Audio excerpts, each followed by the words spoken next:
உங்களுக்கு மிக அழுத்தமான ஸ்ட்ரெஸ்ஃபுல் கண்டிஷனில் என்ன பண்ணணும்? ரசூல் ஸல்லல்லாஹு அலைஹி வஸல்லம் அவர்களிடத்தில் கேட்டார்கள், உங்களுடைய வாழ்க்கையிலேயே மிக மிக உங்களுக்கு ஸ்ட்ரெஸ்ஸை கொடுத்த ஒரு சிச்சுவேஷன் என்ன அப்படின்னு கேட்டாங்க.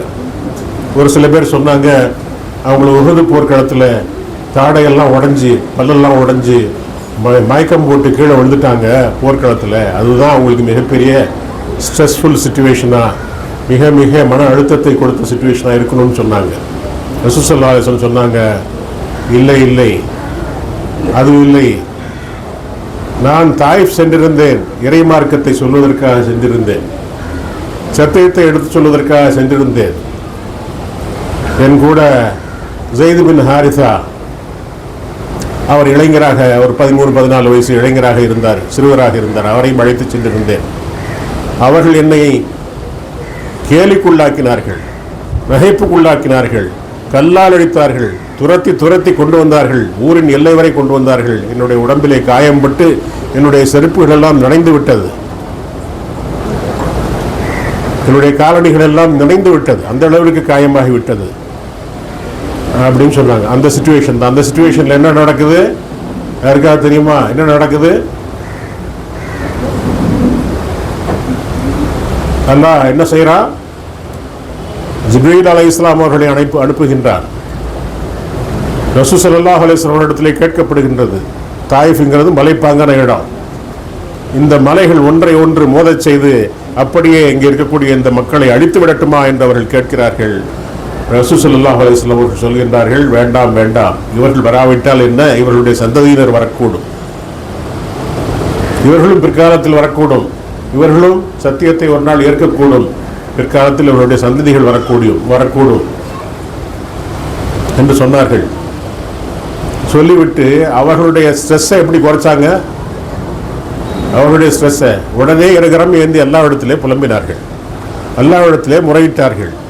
அல்லாஹ்வே, இந்த அடி வேதனை, இந்த சுடு சொற்கள், இதை பற்றியெல்லாம் எனக்கு கவலை இல்லை. ஒருவேளை என்னால் இந்த மக்களுக்கு புரியும்படியாக, இவர்கள் மனம் ஏற்கும்படியாக சொல்லக்கூடிய திறமை என்னிடத்தில் இல்லை என்று என்பதற்காக என் மீது நீ கோபம் கொள்ளாதே, நீ கோபம் கொண்டு விடாதே, நீ என்ன கைவிட்டு விடாதே, நீ கைவிட்டு விடாமல் என் மீது கோபம் கொள்ளாமல் இருந்தால் போதுமானது என்று ரசூல் ஸல்லல்லாஹு அலைஹி வஸல்லம் அவர்கள் அல்லாஹ்விடத்திலே புலம்பி முறையிட்டு அவர்கள் பிரார்த்தனை செய்கிறார்கள். இதுதான் அந்த ஸ்ட்ரெஸ்ஸுக்கு இருக்கக்கூடிய ரிலீஃப். இங்கே அங்கேயெல்லாம் போய் புலம்ப வேண்டியதில்லை. உங்களை பிடிக்காதவங்க, உங்கள்கிட்ட நண்பர்களைப் போல நடித்து கொண்டிருக்கிறவர்கள், இவரிடத்துலாம் போய் நம்முடைய இந்த பிரச்சனையை சொன்னோன்னு வச்சுக்கோங்க, நம்முடைய பிரச்சனைகளை சொன்னோன்னு வச்சுக்கோங்க, நம்ம வீக்னஸை தெரிஞ்சுக்கிறோம், நம்முடைய பலவீனங்களை தெரிஞ்சுக்கிடுவோம், அதை வச்சு நம்மளை வீழ்த்துறதுக்கு முயற்சி பண்ணுவோம், நம்மளை பற்றி பின்னால் போய் புறம் பேசுவான், கேலி பேசுவான். அவனுக்கு மனசுக்குள்ள சந்தோஷமாக இருக்கும், நல்லா கஷ்டப்படட்டும் அப்படின்னு சொல்லிட்டு. அந்த மாதிரி தேர்ந்தெடுத்து தான் நம்முடைய பிரச்சனைகளை யாரிடத்திலும் சொல்ல வேண்டுவது என்றால் தேர்ந்தெடுத்து தான் சொல்ல வேண்டும். நம்முடைய பெற்றோர்கள், நம்முடைய பேரண்ட்ஸு நம்ம மேலே எப்போதுமே அக்கறை உள்ளவர்கள், எப்போதுமே நம்ம மீது பாசம் உள்ளவர்கள். நாம் நல்லா இருக்கணும் அப்படின்னு நம்மெல்லாம் நல்லா இருக்கணும்னு நினைக்கக்கூடியவங்க யார்? நம்முடைய பெற்றோர்கள். நம்முடைய பெற்றோர்கள் அவர்களிடத்தில் சொல்லலாம், எல்லா இடத்துலையும் போய் சொல்லக்கூடாது, எல்லா இடத்துலையும் சொல்லக்கூடாது. நண்பர்கள் உண்மையிலேயே இப்போ சொன்னாங்க இல்லையா, நம்ம கீழே விழுந்துட்டா என்ன பண்ணணும்? ஓடி வந்து நம்மளை தூக்கி விட்டு ஆசுவாசப்படுத்தி தொடச்சி விட்டு, ஏதாவது அழுக்கப்பட்டிருந்தா இல்லை காயம்பட்டிருந்தா அதுக்கு ஏதாவது உதவி செஞ்சு செய்கிறவங்க தான் நண்பர்கள். கீழே விழுந்தவொடனே அப்படின்னு சிரிச்சாங்க, அவங்க யாரு? நண்பர்கள் கிடையாது, அவர்கள் நண்பர்கள் கிடையாது. உடுக்கை இழந்தவன் கை போலாங்கே இடுக்கன் களைவதாம் நட்பு அப்படின்னு சொல்லி திருக்குறள் சொல்லுது இல்லையா? ட்ரெஸ்ஸு வந்து லூஸ் ஆகி கீழே விழப்போகுது, அப்போ என்ன செய்யுது? நமக்கு கையை ஓடி போய் அந்த ட்ரெஸ்ஸு கீழே விழுவாமல் காப்பாற்றிக்கிறது இல்லையா?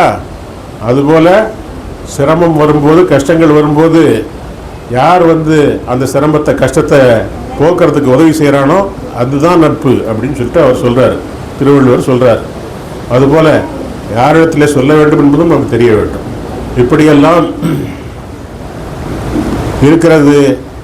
மற்றொன்று பெரியவர்களுக்காக சொல்லுகின்றேன், இந்த அரசாங்கங்கள் உருவாக்குகின்ற மாயை இதில் தான் வருமானம் வருது, இந்த வருமானத்தை வச்சு தான் நாங்கள் பட்ஜெட்டே போடுறோம் அப்படின்னு சொல்கிறாங்க. இது முற்றிலுமாக ஒரு தவறான விஷயம். தனிப்பட்ட முறையிலையும் பாருங்கள், நீங்கள் ஒரு குடும்பத்தில் ஒருத்தர் குடும்பத் தலைவர் குடிக்கிறாருன்னு வச்சுக்கோங்க. குடும்பத் தலைவர் குடிக்கிறாரு, அந்த குடும்பத்தை எப்படி பாதிக்கிறது? முதலாவதாக அந்த குடும்பத்தினுடைய பொருளாதாரம் சிதைவடைகின்றது. உணவுக்காக, உடைக்காக, வீட்டுக்காக செய்ய வேண்டிய செலவையெல்லாம் செய்யாமல் அவன் என்ன பண்ணுறான்? பெரும்பாலான அந்த அடிப்படையான வேலைகள் செய்யக்கூடியவர்கள் எல்லாம் என்ன செய்கிறாங்க? வார கடைசியில் சனிக்கிழமை அன்னைக்கு அவங்களுக்கு சம்பளம் கொடுத்துருவாங்க. சம்பளம் கொடுத்த உடனே வாங்கின உடனே எங்கே போகிறாங்க? நேராக டாஸ்மாக் கடைக்கு போகிறான், முட்டை குடிக்கிறான், சைட் டிஷ் நிறைய வாங்குறான், சாப்பிட்றான், புரள்றான், நண்பர்களுக்கும் கொடுக்குறான், எல்லா காசையும் செலவு பண்ணிட்டு வெறுங்கையோடு தான் வீட்டுக்கு போகிறான். வெறுங்கையோடு தான் வீட்டுக்கு போகிறான். அந்த குடும்பங்களில் யார் அந்த குடும்பத்தை நடத்துகிறா?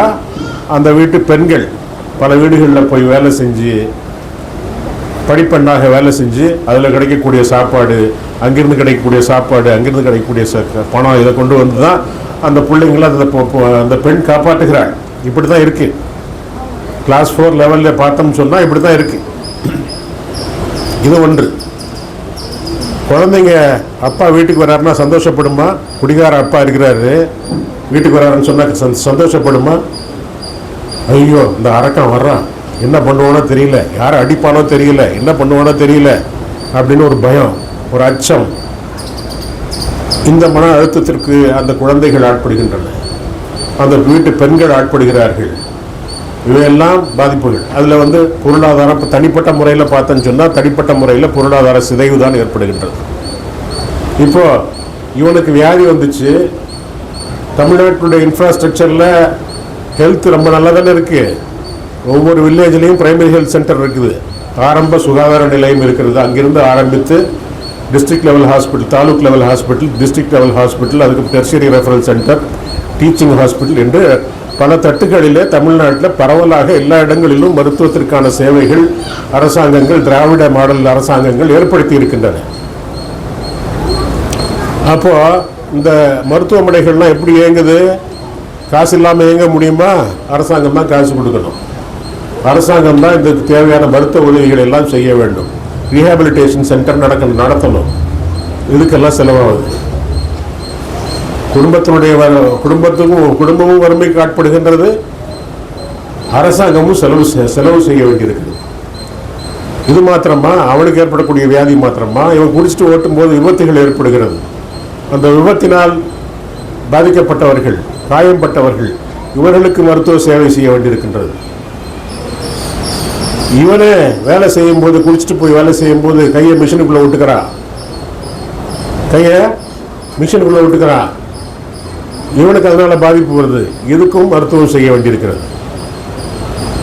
இப்படி பல தட்டுகளிலே அதற்கு ஆகின்ற செலவை பார்க்கின்ற போது கிட்டத்தட்ட ஒரு கணக்கீடுபடி சொல்லுகின்றார்கள், வருகின்ற வரவை விட, அதிலிருந்து வரக்கூடிய வருமானத்தை விட அதனால் ஏற்படக்கூடிய பாதிப்புகளுக்கு செலவு செய்கின்றார்கள் அல்லவா, அந்த செலவுகள் போக என்ன பார்த்தா நஷ்டம், அரசாங்கத்துக்கு நஷ்டம் 97,000 கோடி ரூபாய் நஷ்டம்தான் ஆகின்றது என்று ஒரு கணக்கீட்டின்படி சொல்லுகின்றார்.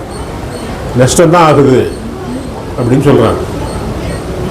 இதனால் ஸ்டேட் ஜிடிபி வருஷத்துக்கு 1.47%, 1.47% குறைகிறது என்று சொல்லுகிறார். ஒரு ஜிடிபின்னாக்க 6-7% தான் இருக்குது, 7-8% தான் இருக்குது. அந்த ஜிடிபியில் 1.47 குறையுது.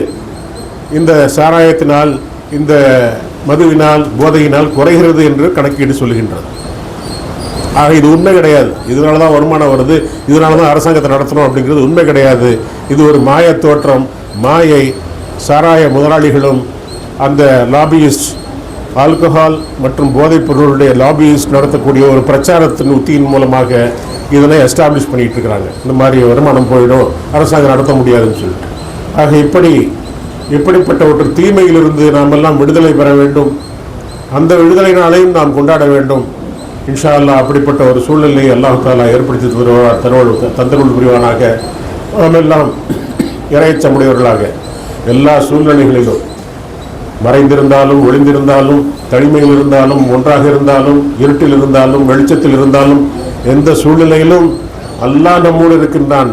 இன்னல்லாஹ மஅனா, அல்லாஹ் நம்மோடு இருக்கின்றான் என்கின்ற அந்த உணர்வோடு அல்லாஹ் பார்த்து கொண்டிருக்கின்றான், கவனித்துக் கொண்டிருக்கின்றான் என்ற உணர்வோடு மறுமை அச்சத்தோடு வாழ்வதற்கு அல்லாஹ் தஆலா அருள் பாலிப்பானாக என்று பிரார்த்தித்தவனாக முடித்துக் கொள்கின்றேன். வாஹிரு அல்ஹம்துலில்லாஹி ரப்பில் ஆலமீன்.